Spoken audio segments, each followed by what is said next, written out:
بسم اللہ الرحمن الرحیم۔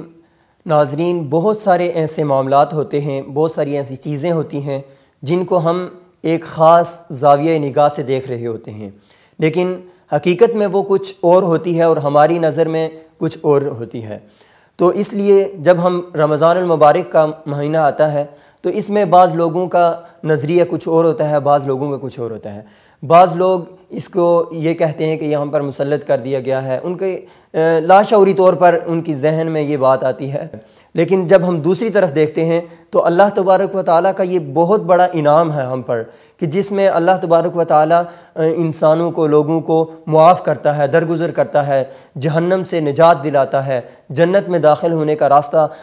صاف کر دیتا ہے۔ تو اس طرح کا جب ہم یہ دونوں نظریے ہمارے سامنے ہیں اور ایک نظریہ ہمارے لاشعوری طور پر ہمارے ذہن میں آ جاتا ہے، تو اس چیز سے ہمیں جب ہم رمضان المبارک کے روزے رکھتے ہیں تو ہمارے اس سوچ کو ہم نے دوبارہ سے دیکھنا ہوگا کہ ہم کیا سوچ رہے ہیں، ہمارے ذہن میں کیا ہے۔ اور جب ہمارے ذہن میں یہ ہوگا کہ ان روزوں کی وجہ سے اللہ تبارک و تعالی ہمیں جنت میں داخل کرے گا، جہنم سے نجات دلائے گا، اللہ تعالیٰ سب سے بڑی بات یہ کہ اللہ تبارک و تعالیٰ ہم سے راضی ہو جائیں گے، تو اس وقت ہمارے اس عبادت میں ہمیں لذت آئے گی، ہمیں خوشی محسوس ہوگی، نہ کہ ہم اس کو بوجھ سمجھیں گے۔ قرآن آیا ہے مگر ذی شان